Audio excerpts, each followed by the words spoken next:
Eu vou conversar com ele, o pré-candidato à presidência da República, Renan Santos. Seja muito bem-vindo aqui na VTV SBT. Uma honra estar aqui com vocês. Ótima apresentação, fico muito feliz. Renan, eu quero falar sobre essas ideias que você tem. Eu acho que o Brasil merece ouvir, sim, como eu já disse aqui para o Renan. Quando ele chegou aqui, eu vejo o brasileiro, o eleitor brasileiro, não sei se você concorda comigo, mas é um eleitor que está descrente da política e muitas vezes não gosta do candidato, mas vota no candidato não gostando para o outro não entrar. Eu acho isso um absurdo. Sim. Eu acho que a gente tem que quebrar esse sistema, a gente tem que ouvir novas propostas, novos candidatos, sim, e dar novas oportunidades para mudar o sistema que, no meu ver, eu fico triste. Eu fico triste. Deveria ser um ato de felicidade a gente acordar num domingo e votar, mas eu vou falar que nas últimas eleições eu fui votar triste. Eu também. Como se fosse um voto de protesto, vamos dizer assim. Eu também. E acho que os dois candidatos estavam mais interessados em encher o bolso de dinheiro e não apresentar nenhuma proposta para o Brasil. Basta ver o seguinte, no segundo turno, entre Lula e Bolsonaro, os dois ficaram brigando igual duas crianças no debate. Pareciam dois meninos brigando. Era patético, só que eram dois senhores com mais de 70 anos. Como é que dois homens com mais de 70 anos se comportavam igual duas crianças idiotas? E aí, né, o que acontece? Quando você tem dois idiotas disputando uma eleição para presidente, e aí eles são colocados diante de adultos na esfera global, por exemplo, eles vão enfrentar o Modi, que é lá da Índia, o Donald Trump, ou qualquer grande líder do mundo, eles parecem bobos. Tanto que o Xi Jinping tratou o Lula como um bobo durante todos esses tempos. O Trump tratou o Bolsonaro também como um bobo, porque nós somos bobos. A gente elege um bobo, e aí o bobo vai governar como um bobo. Nós pagamos um mico gigantesco internacional com as opiniões do Lula recentemente. Então, tá na hora do Brasil parar de de não se levar a sério, achar que é apenas eu sou muito engraçado, tô aqui para disputar. Ou deixa as coisas como estão. Exato. Eu tô cansado, vai ser assim, não vai resolver nada. Eu tenho essa impressão do povo brasileiro. É isso. E vira um desleixo. E aí, quando você não liga para nada e você não espera nada de si, você também não tem muitas ambições. Então, o brasileiro, ele perdeu a vontade, por exemplo, de, eu quero viver num bairro melhor. Eu quero passar um projeto de lei que resolva a parte de segurança pública. O brasileiro cansou. Ontem passou uns projetos mais importantes do Brasil envolvendo aumento de pena para furto, roubo e receptação. Imagina, se roubarem teu celular na rua, a pessoa vai solta no mesmo dia. Agora não. Com essa lei que passou, as penas aumentaram bastante. Só que as pessoas nem estão comentando isso, porque as pessoas meio que desistiram de melhorar o Brasil. As pessoas estão preocupadas, eu volto a repetir, em torcer pelo político A, B ou C. Pois bem, o político A, B ou C, que são esses que estão disputando o poder aí, eles são políticos velhos, muito velhos, com ideias muito velhas, e as ideias estão tão velhas que eles nem lembram mais delas. Por isso que a proposta, e eu vou dar um nome para eles, do Lula contra o Flávio Bolsonaro pelo menos eu não sou ele. E a do Flávio Bolsonaro contra o Lula, pelo menos eu não sou ele. E aí acontece o que você descreveu, que eles tentam pedir para você votar no menos pior. Dá para não votar no menos pior, dá para ter uma eleição que você vote no melhor. E Renan, ainda falando sobre esse projeto de lei, sobre a pena ficar mais grave, acontece um outro problema, o Poder Judiciário. Sim. Que está indiscreto também. Total. Então, de repente, a pessoa vai presa porque realmente roubou o celular, o sistema carcerário é frágil aqui no Brasil e o judiciário piorou. A pessoa, roubou um celular, cumpre lá a pena, tal, vai solto e está roubando de novo. Então, assim, é um sistema que tem que ser mudado no geral. Sim. E você está com essa coragem? Mas precisa ter. Olha só, o que eu proponho sobre todos esses assuntos. A gente pode falar de imposto, de roubalheira, de crime. Tenta imaginar o seguinte, qual seria o seu Brasil ideal? Vamos tentar imaginar como é que seria um país sério daqui 30 anos. É um país que estaria sentando numa mesa como essa, com as maiores nações do mundo. Estaria o presidente dos Estados Unidos, da Rússia, da China, da Índia e do Brasil. O Brasil teria que ser um país importante. Tem tamanho, tem território, tem população para isso. É um Brasil que não tem mais favela. É um absurdo a gente ver um país que as pessoas moram em favelas. É um país que não tem mais crime organizado. É um país que as pessoas estão todas trabalhando. E não hoje com metade do país recebendo algum tipo de auxílio e a outra metade ralando e pagando imposto. É um país em que as ruas são limpas, em que as casas não precisam ter muros, porque não vai ter ladrão tentando invadir a casa. É uma rua em que você não precisa botar insufilme no seu carro, porque ninguém vai roubar a tua bolsa dentro do carro. Seria um Brasil perfeito. E não você é nem acha perfeito. que é possível? É que não é um Brasil perfeito, Mas é um país normal. É possível isso? É normal. Porque quando você me pergunta assim, Marielle, qual um Brasil perfeito? Sem fome, com educação, com uma saúde digna, com moradia. Sim. Não morar numa favela, por exemplo, com segurança, a gente poder sair sem medo na rua. Para mim, parece um Brasil muito distante. Exato. Que pena, que triste. E você sabe o que é mais assustador? Só que seria o básico. Seria o básico o Sim, Brasil ser assim. Sim. Agora, reparou que a gente não consegue sonhar no básico. O básico parece assim, nossa, que maluquice. Tá distante. Tá distante. Só que se você pegar um avião agora e for pro Chile, pro Uruguai ou pra Argentina, 3 países que têm seus problemas, suas dificuldades, adivinha, é praticamente assim que a gente escreveu. No Chile não tem favela. No Chile há um pouco de pobreza, mas é muito maior do que no Brasil. Não tem esses assaltos que a gente tem. O Chile é um país de terceiro mundo, assim como o Brasil, e se resolveu. Países na África estão se resolvendo. Ruanda, que era um país que nos anos 90 a gente só falava guerra civil, epidemia de doenças das mais diversas. Pois bem, Ruanda resolveu o problema dela. Ruanda, você vai para Kigali, capital da Ruanda, ela é mais limpa que as capitais brasileiras. Se Ruanda está se resolvendo, se o Vietnã, que a gente fazia piada da guerra, se resolveu, por que o Brasil não consegue? É que a elite política do Brasil, ela consegue ser pior que a elite política do Vietnã ou de Ruanda. E a gente perdeu a vontade política de resolver. Então, a gente tem que voltar a ter ambição. A minha ambição tem que ser muito grande. A minha ambição é, o Brasil é um dos 5 maiores países do mundo até o final desse século. E para fazer isso, eu vou ter que tornar o Brasil um país economicamente forte, com marcas famosas mundo afora. Se eu perguntar para um gringo qual é a marca brasileira, no máximo alguém vai falar Havaianos. Talvez vai falar Havaianas. Ninguém vai falar outras marcas. Por que a gente não tem marca de roupa, marca de comida, marca de eletrônicos brasileira fazendo sucesso lá fora? A gente precisa. Um país sério tem que ter. Sim. Por que a gente...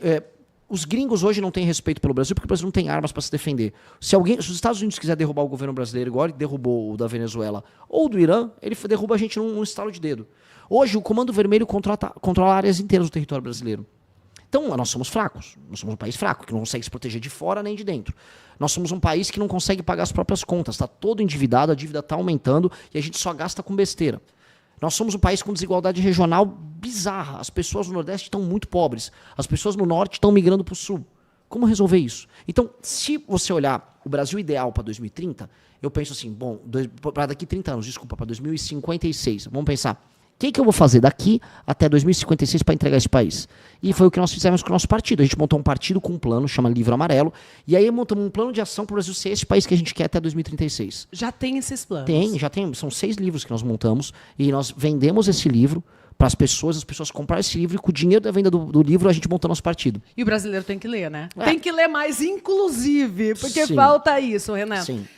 Você falou do partido, aliás, eu iria começar a entrevista falando sobre o partido. O partido foi criado recentemente, como você falou, mas vem do movimento criado por você e uma outra pessoa, um outro fundador. O Kim Kataguiri, deputado. Que é deputado. Que, na época, a favor do impeachment da Dilma Rousseff. Sim, isso. Nós lideramos as manifestações que derrubaram o governo da Dilma em 2016, a famosa Dilma do PT. O movimento cresce, então. Sim. Naquele momento, você já estava planejando essa trajetória para chegar até aqui, hoje, em 2026, e estar aqui sentado como pré-candidato à presidência? Grande pergunta, hein? Isso é uma pergunta jornalística. Eu nunca... eu sempre imaginei que eu ia mudar o Brasil de alguma maneira. Mas eu não pensava em ser presidente da República para isso. Eu achava que sendo um ativista nas ruas eu ia poder pressionar as pessoas e pressionar as autoridades iam ceder para a pressão popular e ia fazer o certo. Até que um belo dia eu percebi que as pessoas que estavam na rua comigo cobrando os políticos corruptos começaram a se apaixonar pelos próprios políticos corruptos. Então quem estava comigo falando, olha... Dentro do movimento? Não só no movimento, nas ruas. Tá. A gente levou milhões de brasileiros para as ruas pelo Fora Dilma. O que aconteceu? Anos depois, essas mesmas pessoas que saíram comigo nas ruas falaram, eu era contra a corrupção, mas se a corrupção for do Flávio Bolsonaro, eu aceito. Se a corrupção for do Valdemar da Costa Neto, eu aceito. Porque eles não são corruptos. Isso é mentira da esquerda, da imprensa. Não era mentira. Eles são corruptos, objetivamente corruptos. Assim como o petismo é eivado, é cravado de vários corruptos. No fundo, as pessoas que saíram comigo nas ruas, em grande parte, elas estão aceitando o teu ladrão de estimação delas. O sistema. Caiu no sistema. Caiu no sistema. E aí eu falei, olha, eu só vou poder enfrentar o sistema se eu entrar lá dentro. Então eu preciso de um partido e talvez eu tenha que ser candidato. E foi aí que a gente falou, ok, a gente vai armar essa missão impossível, né, de entrar no sistema, invadir o sistema e fazer o que precisa ser feito. E por isso nós montamos o partido, inclusive o nome do partido é Missão. Missão. Aí cria-se uma missão e a gente sabe que na política, nesse sistema, tem que ter articulação política. Tem. Amigo, políticos que fazem acordos e tudo mais. Qual a resposta que você tem a me dar sobre isso? sendo que é um partido novo que ainda não tem essas articulações. Bom, quando montamos o partido político, a gente não precisou e nem pediu ajuda dessas pessoas poderosas. A gente foi inteligente e trabalhou muito. Com base nisso, a gente construiu o nosso próprio caminho que deu nossa própria independência. Hoje, para nós lançarmos nossos candidatos, agora a gente não precisa pedir apoio de ninguém. Eu sou pré-candidato a presidente, mas se você perguntar para as lideranças dos outros partidos, eu falo, não, tira esse cara daí. Eles não podem evitar, porque agora nós temos nosso próprio partido. Então, o sistema meio que vai ter que aceitar que a gente está no jogo. O sistema não queria aceitar, agora ele tem que aceitar. Aceitou. Se nós ganhamos a eleição, e com o discurso que nós temos, vai ser através de um grande movimento que vai convocar as pessoas a enfrentar o crime organizado. Eu quero destruir o crime organizado no Brasil, enfrentar a corrupção no Brasil e tornar o Brasil um país de fato rico. Se a gente fizer essas 3 coisas, o Brasil se torna um país desenvolvido. Pois bem, eu vou ter um dever de confrontar e convencer o Congresso Nacional a fazer o que é certo. E nós vamos usar todos os meios que nós temos à disposição para fazer eles fazerem o certo. Ou o mais próximo possível do certo. Se nós fizermos essas medidas, que é colocar o Brasil em estado de defesa, para entrar nas favelas, tirar o crime organizado de lá, prender e em combate matar as lideranças do crime organizado, eu estou sendo muito direto porque precisa ser dito isso. Se nós passamos uma reforma que mexa nos privilégios que estão no setor público, para você poder diminuir imposto, para que os produtos fiquem mais baratos para as pessoas. E se no final a gente fizer uma grande reforma administrativa, diminuir o número de municípios, fazer uma administração racional do dinheiro público, vai sobrar tanto dinheiro que os juros abaixam, impostos abaixam e o Brasil começa a crescer. Diminuir o número de municípios? Como assim? Sim. O Brasil tem mais de 5 mil municípios. Sim. Grande parte desses municípios, eles não se sustentam. Vou dar um exemplo. Tem um município que chama Grajaú, que fica no Maranhão. Esse município, ele é muito pequeno, muito pobre. Os índices de desenvolvimento humano, ou seja, a qualidade de vida ali, ela é similar à de um país da África subsaariana. Muito baixa. E quem paga a conta de lá é tudo governo federal. Não existe essa coisa chamada governo federal. Esse dinheiro, no fundo, vem, na verdade, de outras cidades que se pagam. Por exemplo, Campinas. Está em Campinas, o dinheiro sai de Campinas e vai para Grajaú, no Maranhão. O prefeito de Grajaú, do Maranhão, não se importa se a educação melhora, se o saneamento básico melhora, se nada melhora. Ele contratou, na verdade, um show da MC Melody por R$300 mil nessa cidade paupérrima. A cidade é muito pobre. Para ele, se ele contrata o show da MC Melody, isso tem um efeito político bom porque ele se reelege. E ele não precisa, na verdade, prestar conta para as pessoas se ele entregou um serviço bom. Esse município não deveria existir. Não que eu vou passar um trator no município, mas nós vamos juntar ele com outros municípios ao redor e vamos criar um município só. Vai custar muito menos. Como se fosse um distrito. Voltar a ter distritos. Exatamente. Como sempre foi. Exato. E aí, esse distrito muito maior, em vez de a gente ter, por exemplo, 50 vereadores, vai ter 9 vereadores. Vai ter um prefeito, vai ter uma secretaria de educação, uma secretaria de saúde. E o uso desse dinheiro vai ter que ser racionalizado. Ou seja, olha, vai receber o dinheiro, ele tem que ser bem aplicado, senão o prefeito dessa cidade maior, esse distrito, perde os direitos políticos. O que a gente está propondo é, se o prefeito não é um bom prefeito, não adianta a gente achar que a população vai avaliar. Eu falo isso aqui olhando para a câmera. A população, na maior parte dos lugares, não sabe avaliar os políticos. A população, um político vai, oferece R$500 e compra o voto dela. É verdade. Precisa de educação. É verdade. A população não só não tem educação, como ela acha legal trocar voto por dinheiro. Na maior parte dos lugares mais pobres. Então, para melhorar a vida dessas pessoas, nós vamos instituir a seguinte regra. Se o prefeito não melhorou o saneamento básico, vamos dar um exemplo. O saneamento, tem cidade no Nordeste que não tem nada de saneamento básico. Se ele continuar nos 4 anos de mandato com nada de saneamento básico, ele não pode concorrer. Ele perdeu o direito político, porque ele não cumpriu a função. Ele está ganhando dinheiro lá com o prefeito para fazer o quê? A gente sabe o que ele está fazendo. Ele está roubando dinheiro. Só que esse dinheiro que ele está roubando não é da cidade. Esse dinheiro que está roubando se ele estava em Grajaú, no Maranhão, é de Campinas, é de São Paulo, é de Joinville, em Santa Catarina. Esse dinheiro é do povo. É do povo de outros lugares. E o povo está sendo roubado. Aí sabe quando o povo percebe que está caro isso aqui? Quando ele vai comprar um celular e o celular está uma fortuna. Quando ele vai comprar uma carne, a carne está fortuna. Então as pessoas acabam não percebendo, mas eu quero diminuir o número de municípios de quase 6 mil municípios que nós temos no Brasil para no máximo 2.800. Aí vai ter muito menos prefeito, muito menos vereador te mamando, que é isso que esses caras fazem, mamam o dinheiro público como se não houvesse amanhã, roubam como se não houvesse amanhã. Renan, mas seria uma mudança drástica reduzir assim o número de municípios. Mas se não fizer, nós seremos administrados por mais de 3 mil ladrões que já estão nos administrando hoje. São 3 mil prefeitos ladrões, que não ligam em melhorar a vida das pessoas. Não ligam. E mais, os municípios deles são sustentados com o dinheiro de outros municípios. É errado. Não tem aquele ditado velho, quem paga a banda escolhe a música? Ora, se a população das cidades que são mais produtivas estão pagando a conta, elas têm que decidir também como esse dinheiro é gasto. Só que quem decide como esse dinheiro é gasto é um prefeito corrupto de uma cidade do interior. E vai gastar como ele quer. Como ele quer. com farra, com parente dentro do governo. Aí ele vai, e para se reeleger, ele vai fazer um festão, vai desviar dinheiro com empreiteira. São nessas cidades onde acontece muita corrupção e onde os políticos mandam aquelas emendas do orçamento secreto e essas emendas são desviadas. A gente tem que acabar com isso, se a gente quiser que o Brasil seja um país sério. Se não, assim, se fala, não, Renan, eu quero que o Brasil não seja sério, então não mexe nisso. E a gente continua jogando dinheiro nessa fornalha. É uma fornalha, está queimando dinheiro. E deixando um monte de vagabundo rico. Renan, o que você faria para melhorar realmente a economia? Eu vejo um Brasil muito assimétrico em regiões ricas, onde tem o agro, por exemplo, mas nessa mesma região também tem as pessoas muito pobres, no Nordeste outra realidade, Minas Gerais outra realidade, em São Paulo aqui temos outra realidade. É um Brasil muito diferente, que a gente não consegue... Quem é rico parece que cada vez fica mais rico e quem é pobre cada vez fica mais pobre. É verdade. Tem até uma música disso e é verdade, é uma pura verdade. É. O que você faria para a economia girar e quem é pobre ficar mais rico? Vamos lá, eu vou tentar ser bem rápido. O que eu vou fazer nós vamos cortar muitos gastos. O orçamento do Brasil hoje é 6,5 trilhões. Tá? Ou seja, o gasto do orçamento brasileiro num ano é 6,5 tri. É muito dinheiro. Eu preciso economizar um pedaço desse dinheiro. Por quê? Porque esse dinheiro é muito mal gasto. E gasto como? Renúncia fiscal. Tem um monte de empresa no Brasil que não paga imposto e não quer pagar imposto porque o governo deixa não pagar imposto. Zona Franca de Manaus é isso. A gente gasta 50 bilhões com Zona Franca de Manaus. De emenda parlamentar, a gente gasta 65 bilhões.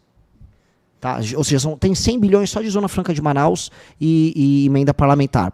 A gente tem gastos, fraudes no BPC, fraudes no Bolsa Família, gastos excessivos com penduricalho e supersalário do judiciário, que é o judiciário mais caro do mundo. A gente tem... há uma indexação, e a gente precisa ser mexida, do valor do salário mínimo com o valor do BPC, o que é incorreto, porque quem está trabalhando e tem um aumento de produtividade não pode ser refletido em quem não está trabalhando. Então, corrigindo essas distorções, eu vou economizar 250 bilhões por ano. Com esses 250 bilhões, eu começo a equilibrar as contas públicas. Equilibrando as contas públicas, ou seja, o Estado deixando de gastar tanto, os juros pode baixar. Os juros baixando, eu economizo mais 300 bilhões, por aí, 50 bi para cada ponto da taxa Selic. Com isso, sobra muito dinheiro para eu cortar imposto, e aí as pessoas, como o dinheiro vai ficar mais barato que os juros baixou, as pessoas vão consumir mais. E aí eu vou fazer uma série de reformas que a gente chama de reformas microeconômicas. São reformas que deixam a nossa economia mais competitiva. Se você quiser abrir uma empresa, uma pequena fábrica, uma startup, se você quer abrir um comércio, vai ficar mais fácil. Se você quer contratar e demitir, vai ficar mais fácil. E aí a gente começa a competir novamente com Vietnã, com China e com outros países fazendo produtos e serviços de qualidade. Fazendo essas medidas todas, a gente começa a enriquecer. Aí você vai falar, desigualdade regional, Nordeste. Pois bem, o Nordeste tem condição de se desenvolver. O agro dá para chegar no Nordeste e gerar empregos no Nordeste. E eu vou fazer no Nordeste uma coisa que chama Zona Econômica Especial. Nós vamos pegar empresas que hoje estão na China produzindo para os Estados Unidos e para a Europa, produtos industrializados, e eu vou trazer empresas que façam isso, vou colocar no Nordeste sem pagar impostos, e elas vão só exportar, para não destruir o resto de produção que nós temos no Brasil. Exportar para o primeiro mundo, igual a China fez. Vamos trazer essas empresas e vamos começar a industrializar o Nordeste. Vamos levar data center para o Nordeste, fazer energia desenvolvida, isso lá. O Nordeste se desenvolve lá, o que acontece? O governo pode parar de investir tanto no Nordeste e voltar a investir aqui no Sul-Sudeste. Tá. Aqui a gente foi esquecido. Só para lembrar aqui, para todo mundo que está assistindo, nós, em São Paulo, pagamos boa parte da conta, mas o dinheiro não volta para cá. São Paulo, em alguma medida, é roubado pelo governo federal. Depois a reforma ficou mesmo. É roubado. E, como é roubado, nós temos que resolver de vez o Nordeste para voltar também a focar na nossa região. Tá. Tudo isso seria um Brasil ideal. É um Brasil... lá... Um Brasil justo. Justo. Vamos usar essa palavra. Você chega lá na presidência, pré-candidato, passa a ser presidente da República. Como enfrentar o Congresso daí para mudar tanta lei? Você já pensou nessa articulação, Renan? Sim. O Congresso Nacional, hoje ele é completamente viciado em emenda. Os deputados federais ligam apenas para emendas. Tá? E hoje... nós temos uma alternativa. Eu posso fiscalizar a emenda deles. Se qualquer um fiscalizar as emendas do orçamento secreto, metade do Congresso vai preso. E o Congresso sabe disso. Então o Congresso está morrendo de medo. Inclusive do Lula, que está começando, ele próprio Lula, malandro que é, ele começou a fiscalizar. Eu vou acabar com esse orçamento secreto dessa maneira. E o STF também tem que acabar com esse orçamento secreto. Que aí os deputados perdem essa autonomia em ser só ladrão e voltam a ter que conversar para votar os projetos, como tem que ser numa democracia. O Congresso brasileiro é um Congresso rebelde que gosta de roubar. Então a gente vai ter que botar o Congresso num cabresto. Assim como a gente vai ter que colocar o STF de volta na caixa dele. Eu vou topar compor, então eu posso chamar pessoas de outros partidos para compor nosso governo, mas não para roubar e não para lotear, e sim para tocar projeto. Por exemplo, olha, eu vou fazer um Ministério da Cidade ser o Ministério da Desfavelização. Vai mudar de nome, Ministério da Desfavelização. Esse ministério, se algum partido quiser tocar com a gente desfavelização, para tocar desfavelização, bem-vindo, não para roubar. Eu vou juntar o Ministério da Justiça com as áreas de segurança e nós vamos ter o Ministério da Guerra contra o Crime. Esse Ministério da Guerra contra o Crime, se algum partido quiser participar conosco, será bem-vindo. Então a gente vai compor, mas não compor na roubalheira. E, como recado para todos, eu não vou querer me reeleger. Eu quero ganhar a eleição para não me reeleger. Eu quero fazer essas medidas que eu falei para você, que mudam o Brasil, e vai mudar tanto o Brasil, que eu nem preciso estar lá outro mandato. Mas o seu plano é para longa data. Para sempre. E aí eu vou torcer para eleger o Kim Kataguiri, por exemplo, meu deputado menino brilhante. Pessoas do seu partido isso, daí que têm a mesma mentalidade. Isso, eu não quero ficar preso ali dentro, nessa mentalidade de tipo, correr para se reeleger, porque aí todo mundo vira só populista. Eu quero ser um presidente que vai fazer todas as medidas que vão fazer o Brasil ficar muito sério e entrar para a história como um cara que mudou de vez o Brasil. Tá. E se essas medidas passarem, o Brasil vai ser um país sério, rico e poderoso. Renan, você cria um movimento lá, o maior movimento contra a Dilma, que causou daí o impeachment da Dilma. Você não é Lula. Com certeza você não é esquerda. Não sou. Você não é direita, porque não gosta do Bolsonaro Não, também. eu sou direita, sim. Mas não é o bolsonarismo. Não sim, tem o bolsonarismo na veia de jeito nenhum. Sim, eu posso dizer, você acabou de falar que é direita, mas você não fica ali no centrão? Não, centrão é uma coisa muito clara. Centrão é o político que não tem opinião e ele está na política para ganhar dinheiro. Essa é a definição do centrão. E ele vai estar com o Lula ou vai estar com o Bolsonaro. Na verdade, a diferença minha pro Centrão é o seguinte: se tem um governo do Lula, o Centrão tá dentro. Se tem um governo do Bolsonaro, o Centrão tá dentro. Qual a minha diferença? É que se tem um governo do Lula, eu tô fora, eu sou oposição. Se tem um governo do Bolsonaro, eu tô fora, eu sou oposição. Por quê? Porque são dois corruptos. Eu sou de um tempo em que as pessoas, quando viam um político corrupto, elas reclamavam. Hoje eu tô vendo um tempo em que o Lula, o filho dele tá envolvido no escândalo de corrupção, o irmão dele tá envolvido no escândalo de corrupção, e os eleitores dele aplaudem. Agora, quando vai um Bolsonaro pro poder, as pessoas aplaudem se ele tá envolvido em escândalo de corrupção. Eu sou contra os dois. Agora, eu sou de direita. Eu defendo que a polícia possa prender e matar os vagabundos que roubam a gente nas ruas diariamente. Eu defendo que os valores dos brasileiros precisam ser respeitados. Eu defendo que o Brasil ele se proteja e seja um país forte para não ser humilhado por nenhuma nação perante o mundo. Isso me coloca dentro do campo da direita. Se assim, qualquer pesquisa, qualquer professor for estudar, não, eles são de direita. Agora, no Brasil, as pessoas acham que ser de direita é gostar do Bolsonaro. Aí as pessoas têm que estudar. Você votou no Bolsonaro na época? Eu votei uma vez no Bolsonaro no segundo turno em 2018. Tá. O que te fez desencantar do Bolsonaro? Quando eu vi que ele era corrupto. Quando eu soube que o filho dele, o Flávio Bolsonaro, fazia um crime chamado peculato, que era o escândalo da rachadinha, aquilo vazou e em vez dele... Eu falei, não, o Bolsonaro me parece um cara honesto. Eu acho que o Bolsonaro vai fazer o seguinte, ele vai falar pro filho se entregar e ele vai continuar o governo dele. Não, ele não fez isso. Na verdade, o Bolsonaro pegou e entregou pro STF toda a Operação Lava Jato, fez o Lula ser solto para fazer um acordo para salvar o filho dele, Flávio. Tanto que o filho dele, Flávio, foi salvo por uma liminar do Dias Toffoli e de uma liminar do Gilmar Mendes. E aí o escândalo da rachadinha não andou. Aí ele salvou o filho dele, mas entregou a Lava Jato. Ao fazer isso, o Lula foi solto, todos os corruptos que foram presos na Operação Lava Jato foram soltos e o Lula se reelegeu. Eu não consigo achar isso sério, nem certo. E se as pessoas acham isso certo, elas estão erradas. Então, eu não vou, vamos dizer, se a maioria na direita quer cometer o erro de seguir o Flávio Bolsonaro ou o Jair, eu não vou seguir o erro deles. Eu não tenho compromisso com o erro. E as pessoas, eu quero convencer as pessoas de que elas estão erradas a mudar. Política sobre isso. Eu tenho que convencer a pessoa do erro. As pessoas não podem ficar encantadas com o erro para sempre. O Flávio Bolsonaro é corrupto. O que eu posso fazer? Eu tenho que apoiar ladrão? Então, você não é de direita, você apoia um ladrão. Poxa, não, eu não vou aceitar um ladrão. Não posso aceitar um corrupto. Daqui a pouco eu quero falar mais sobre escândalos do INSS, também o Banco Master. Aliás, hoje teve prisão, que você já está sabendo com certeza. Sim. Mas o que está me chamando a atenção é o seu engajamento em rede social, aqui pelo YouTube, mas nós estamos em outras plataformas virtuais, né? Instagram, TikTok, Facebook, mas no YouTube, aqui o bate-papo tá demais, a galera apoiando você, muita gente chegando. Para quem está chegando, estou entrevistando o Renan Santos, ele que é pré-candidato à presidência da República. Esse engajamento Como que você conquistou isso? Indo para a rede social, como você tem feito esse trabalho? Porque muita gente comentando aqui, somos a verdadeira direita, o Lucas mandou também um comentário aqui, a Pretinha somos a suprema direita, o Ronald, esse homem é um perigo, cuidado com essa conversa. É lógico que tem muita gente que critica você também. Poxa, mas você vê que... Olha a reação de uma pessoa que é bolsonarista. Essa pessoa que falou, cuidado com essa conversa. Ele não tem argumentos para me rebater. Então o que ele fala é o seguinte, cuidado com a verdade. Não ouça ele, fique surda, fique na ilusão. Essa pessoa, no fundo, ela tá com medo do que eu tô falando. Porque a verdade dói. A verdade dói. E eu volto a falar para essa pessoa, prove então para as outras pessoas que o senhor Flávio Bolsonaro não cometeu os crimes que ele cometeu. Até porque o Queiroz, que era o principal funcionário do gabinete dele, admitiu que inclusive usava o dinheiro roubado do gabinete para pagar escola e pagar contas da família do Flávio Bolsonaro. Veja, são os membros do gabinete dele que falaram, não sou eu que falou. É o COAF que demonstrou que eles sacavam o dinheiro do gabinete. Não sou eu. Tem prova? Tem prova. As provas são abundantes. Então a pessoa quer ficar na mentira.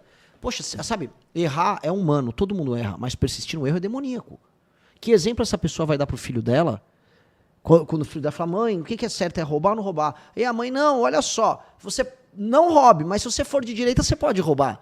É isso que essa pessoa está dando de exemplo. Se você for um político de direita, você pode roubar. Poxa, é isso ser conservador? É isso defender a família? E a galera vai falando aqui, a verdade dói, jovem, tire seu título de eleitor para pensar no futuro, a galera apoiando também, muito apoio. Como você vem conquistando esse apoio com tanto pouco tempo de partido formado, mas com um movimento grande, que já vem há muitos anos? É uma boa pergunta, tá? Nem eu sei. Mas a verdade, assim, eu suspeito. A verdade, ela incomoda, mas ela arrebata também. A verdade, quando ela bate no coração de uma pessoa que está aberta a ouvir, ela conquista. E as pessoas veem sinceridade no que eu falo. Eu vim aqui... Eu tô falando coisas que eu posso perder votos. Tem, às vezes, também uma pessoa de direita que gosta do Bolsonaro e fala, pô, mas esse cara aí não gosta. Você é radical, isso eu já vi. Você fala o que tem que falar. Isso. Sem papas na língua. É radical no sentido de ir na raiz do problema. É corajoso. Isso. Eu sou conciliador, só que eu não vou mentir. Então eu vou ser honesto com você, mesmo que isso me custe algo. E eu acho que ao falar dessa maneira, eu acho que isso chega no coração das pessoas. As pessoas falam, tá aí, eu vou ouvir esse cara. Porque esse cara tá disposto a perder naquilo que ele acredita. Uma dica que eu dou para todo mundo é: todo político que fala o que você gosta de ouvir e cuja palavra soa como música pro teu ouvido, você tem que desconfiar. Principalmente em época de eleição. Sempre. Dona Maria, isso. Eu vou te ajudar, eu vou construir um hospital, eu vou regularizar isso. Eu não caio mais nessa. Não pode cair. O político bom é o que vai virar e vai falar pra você uma coisa que você não gosta e ele vai sustentar isso pra você. E tem que ser honesto. E tem que ser honesto. Não dá pra fazer isso. Não dá pra fazer, exato. Porque, por exemplo, o Lula fica dando coisa pros outros. Eu vou te dar agora um botijão de gás. Não, eu vou te dar energia. O Lula tá mentindo. Vou dar um exemplo como ele tá mentindo. O Lula tá dando botijão de gás e energia elétrica pras pessoas de graça. Nunca é de graça. Ele dá isso com uma mão. Mas com a outra mão ele agora aumentou o imposto sobre produto eletrônico. Então se a pessoa for comprar um celular, ela vai pagar mais imposto, e é o imposto que está sustentando no fim do dia o botijão de gás que ele está dando. Ou seja, é tudo mentira. É dar com uma mão e tirar com a outra. Eu não vou virar para a pessoa e falar, eu vou te dar um botijão de gás. Eu vou falar, eu não vou te dar um botijão de gás. Eu vou fazer você ganhar dinheiro para você não precisar receber um botijão de gás. É um absurdo, em pleno século XXI, a gente está falando de dar botijão de gás para os outros. O mundo está falando de inteligência artificial, automação. Os países grandes estão indo para a Lua. Os Estados Unidos vão para Marte com a SpaceX e a gente está falando em dar botijão de gás. Pô, é uma vergonha. Bolsa Família, você acredita que o povo ficou acomodado? Olha só, eu acredito que o povo ele começou a achar que isso é um direito e elas se adaptaram a esse direito de modo a vida deles ser, vamos dizer, um misto de fazer um bico e ganhar um Bolsa Família, ter um parente que recebe um empreguinho numa prefeitura. Ter mais um filho. Às vezes, exato, isso acontece. Isso acontece. No Maranhão isso acontece muito. Eu vou lá pro Maranhão, eu vi isso no Rio Grande do Norte. E não é que assim que as pessoas vão tendo filhos para receber, mas teve um, soma aqui, soma com a aposentadoria da avó, mora todo mundo junto. Ou seja, o Bolsa Família e o assistencialismo criaram, vamos dizer, nas pessoas um estilo de vida em que, sei lá, 70% dos recursos vem de algum auxílio do governo, 30% vem do trabalho. Qual o problema desse modelo? Que alguém está pagando isso. E sabe quem está pagando? O motoboy que está fazendo entrega, o entregador, o motorista de Uber. Alguém está ralando para outra pessoa ganhar um benefício. E esse outro alguém, na maior parte dos casos, sabe o que é? É pobre. Tem um pobre trabalhando para outro pobre trabalhar menos. Isto, para mim, é errado. E é mexer na ferida, Renan. Lógico, eu vou perder voto falando isso. Eu vou perder voto. Você vai mexer numa ferida muito grande. Sim. Só que o que eu digo? Olha, se você é um homem e uma mulher jovem, saudável, que está recebendo Bolsa Família, o que eu vou fazer é o seguinte: quando você for no CRAS para pegar o seu cartãozinho e receber o Bolsa Família, eu vou te convidar para uma frente de trabalho. Todos os municípios têm concentração de pessoas no Bolsa Família, nós vamos montar frente de trabalho. Você vai ganhar até um pouco a mais, só que você vai fazer coisas. Vamos fazer frente de trabalho em infraestrutura, alguns de limpeza. Trabalha. Ocupa a tua mente, sai de casa, participe de um trabalho com outras pessoas. Isso é uma coisa boa, vai te fazer bem para sua cabeça e para sua autoestima.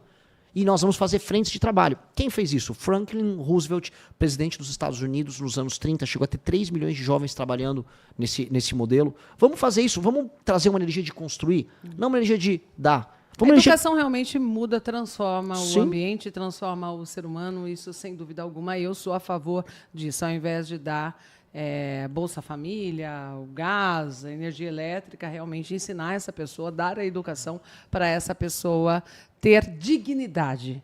Sim, e meios para ela trabalhar. Meios. O Estado hoje, você tem municípios inteiros que não têm trabalho. O Estado faça a frente de trabalho, chama as pessoas que estão recebendo auxílio para trabalhar.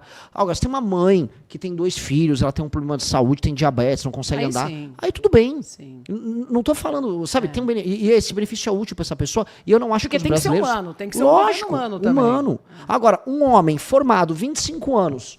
quer fazer um bico às vezes e receber um Bolsa Família, você desculpa. Tem um monte de gente trabalhando de entregador, correndo o risco de ser assaltado, pagando imposto para você ficar encostado. Eu não vou deixar você ficar encostado. Marmanjo e marmanja, com 25, 23, 30 anos de idade, que quer ficar levar a vida na flauta, eu não vou deixar. Vai ter frente de trabalho, vão ralar e vão gostar. Porque vai trabalhar, o trabalho dignifica.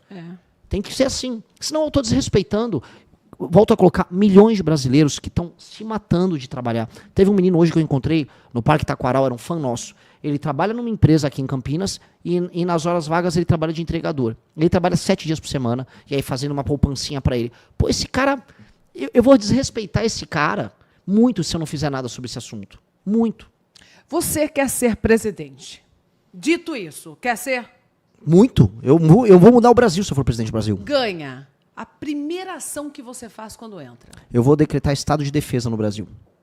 O que seria isso? Estado de defesa é o seguinte, para quem está nos assistindo, o estado de defesa ele é um status que você coloca o país, em que eu terei, através das Forças Armadas e do poder de polícia, uma capacidade especial de enfrentar um inimigo interno que o Brasil está passando. Hoje esse inimigo interno é muito claro, chama-se crime organizado. A gente tem 23 milhões de pessoas que moram em regiões dominadas pelo crime organizado. Esse crime organizado impõe sua própria lei.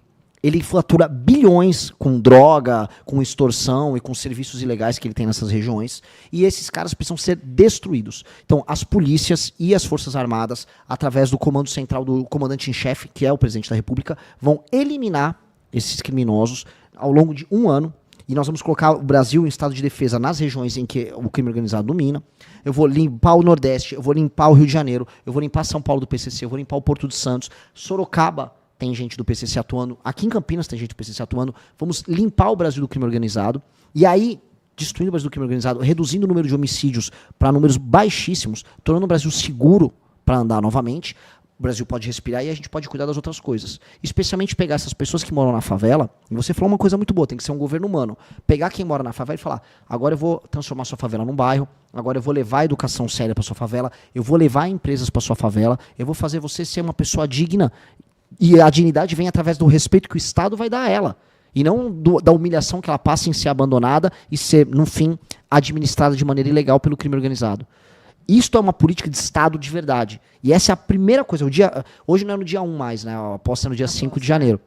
No dia 5, eu não vou nem ficar fazendo muita festa. Estado de defesa, vou pegar o avião, eu vou ir para a cidade de Santa Quitéria, lá no Ceará, depois eu vou para Fortaleza, no Ceará, e vou começar, junto com as Forças Armadas e com as polícias brasileiras... Já tem tudo em mente. Eu vou começar a destruir esses caras lá. Vou sair de lá, eu vou para Bahia, eu vou sair da Bahia, eu vou para o Rio de Janeiro.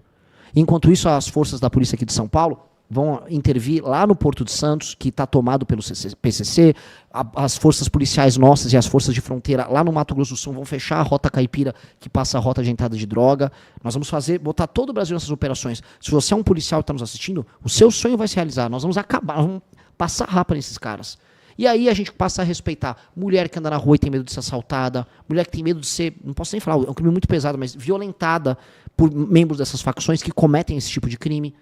Criança que vai para a escola e tem medo de ser cooptada pelo crime. E a gente vai tornar o Brasil, assim, o Brasil já deixa de ser um país selvagem, como ele é hoje, e passa a ser habitável.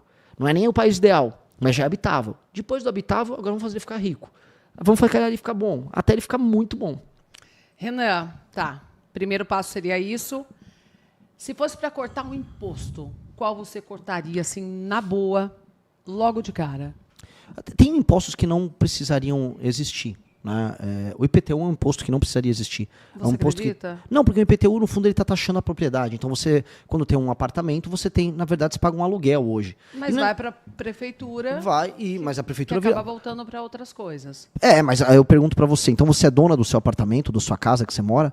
Em São Paulo o IPTU é tão alto que se uma pessoa não conseguiu alugar o apartamento, uma casa, de repente ela está devendo para o município toma de você. O IPVA eu acho um absurdo também. Sim, mas o IPVA faz sentido em alguns lugares, tem uma alíquota pequena. Por exemplo, o nosso deputado federal Kim, ele entrou com um projeto para fazer o IPVA cair para 1%. 1%, uma merreca. Excelente. E aí, o que é baseado esse 1%? No peso do carro, como é nos Estados Unidos. Porque o IPVA tem que ser um imposto para fazer com que a rua fique circulável. Logo, se um carro é leve, ele paga menos imposto. Se um carro é pesado, ele paga mais, mas não muito mais, igual a gente está pagando hoje. E aí, mas Renan, de onde você vai tirar esse dinheiro? O Kim Kataguiri, nosso deputado, ele propõe redução de gastos com publicidade do governo. São bilhões de gastos com publicidade. Tira o gasto de publicidade do governo, você economiza com esse gasto, e do outro lado você entrega a redução do IPVA. E aí todo mundo vai poder, até consumir mais carro. Você poder comprar um carro novo, um carro elétrico, você renova a frota, melhora a qualidade do oxigênio, porque você vai ter uma frota que polui menos. É melhor para todo mundo, certo? É melhor para a indústria automobilística, é melhor para o meio ambiente, é melhor para as contas públicas, é melhor para as pessoas. Por que a gente não faz? Bom, a gente fez, a gente entrou com o projeto. Então, claramente é um imposto que eu reduzia. E, no geral, eu reduziria a alíquota de tudo. Do imposto de renda ao imposto sobre circulação de mercadoria. Assim, você acha que daí a conta fecharia? Primeiro eu tenho que cortar o gasto. A gente tem sempre aquela discussão. Você vai cortar o gasto primeiro ou vai baixar o imposto primeiro? O Brasil está com quase 90% de dívida nos próximos 2 anos. Sim. A dívida está estourando. É muito financiamento. O Brasil Como a gente resolve isso? Eu tenho que cortar o gasto e dividir e diminuir os juros que a gente paga na conta Selic. O juro só diminui se as pessoas que compram títulos brasileiros perceberem assim, o Brasil vai pagar. Pensa assim, pessoa que está assistindo, para não parecer abstrato. Se você está devendo muito na praça, está com o nome sujo, você não vai conseguir pegar um dinheiro com juros baratos no banco. Você vai ter que ir num agiota. O agiota vai te cobrar uns juros muito caros e vai te bater se você não pagar. O Brasil está hoje no agiota. Então o Brasil, como ele tem fama de gastão e não consegue pagar as próprias contas, ele tem que pagar uma taxa de juros absurda. Então o que nós vamos fazer? Vamos mostrar para todo mundo, eu consigo pagar a conta, eu vou reduzir gasto estúpido e agora eu não vou pagar um juros tão alto. Não pagando juros tão alto, reduzindo a taxa de juros que nós pagamos, a famosa taxa Selic, o juros vai ficar mais baixo, não só para o Brasil, mas para as pessoas. E aí, com juros mais baixos, as pessoas consomem mais. Isso tem um efeito positivo. E também, reduzindo esses gastos todos, eu posso cobrar menos impostos. Então, eu vou começar cortando primeiro os gastos, depois cortando imposto. Você acredita que hoje o Brasil está polarizado ou manipulado? Nossa, grande ponto, manipulado. Porque polarização não é necessariamente ruim. Você pode ter 2 lados bem construídos, só que você não tem 2 lados de verdade. Eu desafio as pessoas que estão nos assistindo, deve ter fã do Lula, do Bolsonaro no chat. Fale 3 propostas para 2026 do Flávio Bolsonaro e 3 propostas do Lula. Não vão lembrar porque não tem. O Lula não propôs nada, nem o Flávio Bolsonaro. Se eles não propuseram nada, e não tem nada a propor, então as pessoas só gostam deles. E se as pessoas só gostam por um exercício de afeto, de amor, eu amo o Bolsonaro, eu amo o Lula, então vocês são manipulados emocionalmente, porque o Lula não ama vocês, nem o Bolsonaro ama vocês. Eu acredito também que seja manipulado pela seguinte questão, Renan, as pessoas não conseguem enxergar o Banco Master. Sim. Estourou a bomba agora, mas a bomba não é de agora. Sim. É de antes. Sim. Vem de antes. Sim. A questão do INSS. Estourou a bomba agora, no governo Lula. Mas não aconteceu no governo Lula apenas. E as pessoas não conseguem enxergar isso. E quem é de extrema-direita ou esquerda Aí sim começa a falação, né? Não, é porque é por conta do governo petista, tal. Mas não consegue enxergar que começou lá na época do governo Bolsonaro. Sim. É incrível isso. Os dois escândalos. E, a verdade, as pessoas não estão revoltadas com os dois escândalos, porque esses dois escândalos pegam os dois governos. Exatamente. E pegam membros dos dois. Então, só que eles não conseguem. Não, Quando um é tá do assustador. lado de lá, É. não consegue enxergar isso. Por exemplo, não adianta você falar. Não, tanto que assim, eu pergunto para os bolsonaristas que estão no chat, por que vocês só falam de um pedaço do escândalo do Banco Master? Porque a turma do PT está envolvida no escândalo? Tá. O escândalo do Banco Master começa com um produto financeiro fraudulento chamado Credit Sexta, lá na Bahia, com o PT da Bahia. E depois a turma do Vorcaro, que é o dono do Banco Master, ele começa a comprar, né, através de contratos, figuras do governo Lula. E ele se reuniu 3 vezes com o governo Lula. Então aí um bolsonarista, pera. Então é pra xingar o escândalo do Master, né? É um escândalo do petismo. Aí eu viro, calma, homem. Vamos lá.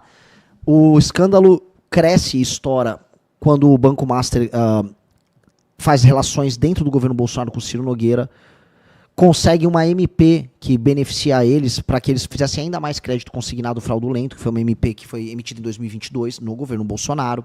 Eles dão dinheiro para as campanhas do Bolsonaro e do Tarcísio aqui em São Paulo.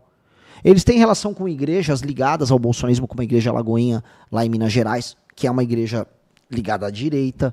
Políticos de direita estão envolvidos. Escândalo de INSS. Pegaram muita gente do PT no escândalo do INSS. Sim, pegaram também a mesma Igreja Lagoinha no COAF envolvida. E parece que o escritório de advocacia do Flávio Bolsonaro tem relação com o escândalo.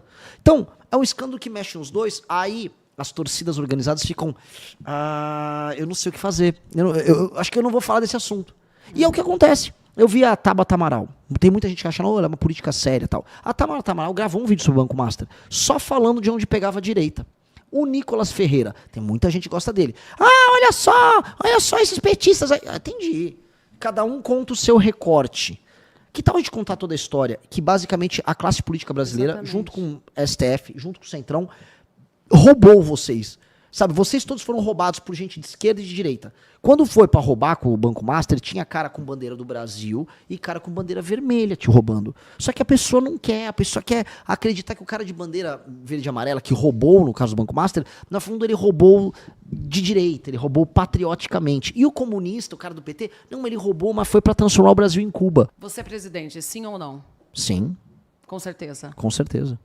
O maior da história do Brasil. Então, aproveite esse momento para falar, então, com quem te ouve, gosta de você e segue os seus ideais.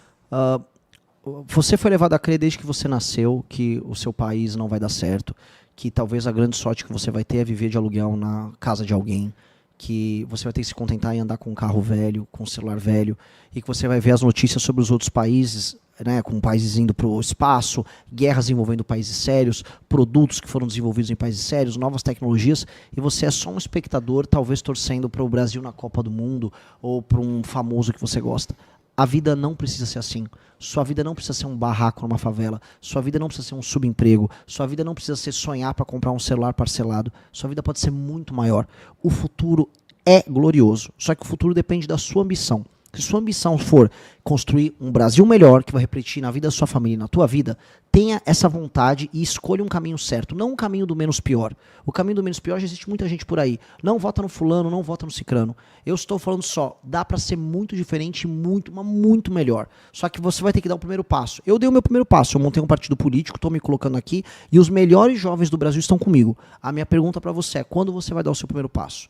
Se você der, saiba que tem outros que já estão conosco e juntos a gente vai construir o Brasil que você sonha. E um Brasil muito melhor e muito mais poderoso que você jamais viu.